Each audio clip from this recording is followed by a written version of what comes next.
ಉತ್ತರ ಭಾರತದಲ್ಲಿ ಚುನಾವಣಾ ಪ್ರಚಾರ ಆರಂಭಿಸಿದ ಪ್ರಧಾನಿ ಮೋದಿ ಹಲವಾರು ಕಾರ್ಯಕ್ರಮಗಳು, ಶಂಕುಸ್ಥಾಪನೆ, ಉದ್ಘಾಟನೆ, ರೋಡ್ ಶೋ ಮತ್ತು ಅಬ್ಬರದ ಪ್ರಚಾರವನ್ನ ಮಾಡಿದ್ದಾರೆ. ಈಗ ಉತ್ತರದಿಂದ ದಕ್ಷಿಣದತ್ತ ಪ್ರಧಾನಿ ಮುಖ ಮಾಡಿದ್ದಾರೆ. ಬಿಜೆಪಿ ಮೊದಲ ಪಟ್ಟಿ ಬಿಡುಗಡೆಯಾದ ಬೆನ್ನಲ್ಲೇ ಕೇಸರಿ ನಾಯಕರಲ್ಲಿ ಅಸಮಾಧಾನ ಭುಗಿಲೆದ್ದಿದೆ. ಬಿಜೆಪಿ ನಾಯಕರ ಈ ಅಸಮಾಧಾನ ಪ್ರಧಾನಿ ಮೋದಿಯವರಿಗೂ ತಟ್ಟುತ್ತಾ ಎನ್ನುವ ಪ್ರಶ್ನೆ ಕಮಲ ಪಾಳೆಯದಲ್ಲಿ ಉದ್ಭವವಾಗಿದೆ.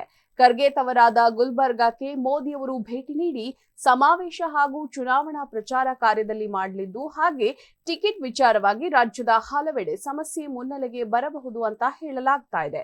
ಒಂದೆಡೆ ಶಿವಮೊಗ್ಗದಲ್ಲಿ ಈಶ್ವರಪ್ಪ ಪುತ್ರ ಕಾಂತೇಶ್ಗೆ ಟಿಕೆಟ್ ಕೊಡದ ವಿಚಾರವಾಗಿ ಮಾಜಿ ಸಚಿವ ಕೆಎಸ್ ಈಶ್ವರಪ್ಪ ಲೋಕಸಭೆ ಚುನಾವಣೆಯಲ್ಲಿ ಬಿವೈ ರಾಘವೇಂದ್ರ ವಿರುದ್ಧ ಸ್ಪರ್ಧಿಸುವುದಾಗಿ ಈಗಾಗಲೇ ಘೋಷಣೆಯನ್ನ ಮಾಡಿದ್ದಾರೆ.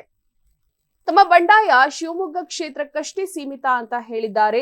ಹಾವೇರಿ ಟಿಕೆಟ್ ಮಾಜಿ ಸಿಎಂ ಬಸವರಾಜ ಬೊಮ್ಮಾಯಿ ಅವರಿಗೆ ಘೋಷಣೆಯಾದ ಬೆನ್ನಲ್ಲೇ ಈಶ್ವರಪ್ಪ ಅವರಿಂದ ಅಸಮಾಧಾನ ಸ್ಫೋಟಗೊಂಡಿದೆ.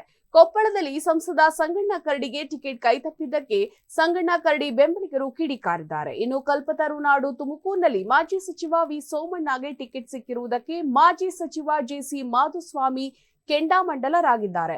ಗುಜರಾತ್ ಗಜಕೇಸರಿ ರಾಜ್ಯಕ್ಕೆ ಎಂಟ್ರಿಯಾಗೋ ಬೆನ್ನಲ್ಲೇ ಕಮಲ ಪಾಳೆಯದಲ್ಲಿ ಕಾವು ಜೋರಾಗಿದೆ. ಬಿಜೆಪಿ ನಾಯಕರ ಈ ಸಮಸ್ಯೆಗಳನ್ನ ಪ್ರಧಾನಿ ಹೇಗೆಲ್ಲ ಬಗೆಹರಿಸುತ್ತಾರೆ, ಇನ್ನು ಎಷ್ಟು ಕಗ್ಗಂಟಾಗುವ ಸಾಧ್ಯತೆ ಇದೆ ಅನ್ನುವಂಥದ್ದು ಪ್ರಶ್ನೆ ಉದ್ಭವವಾಗಿದೆ.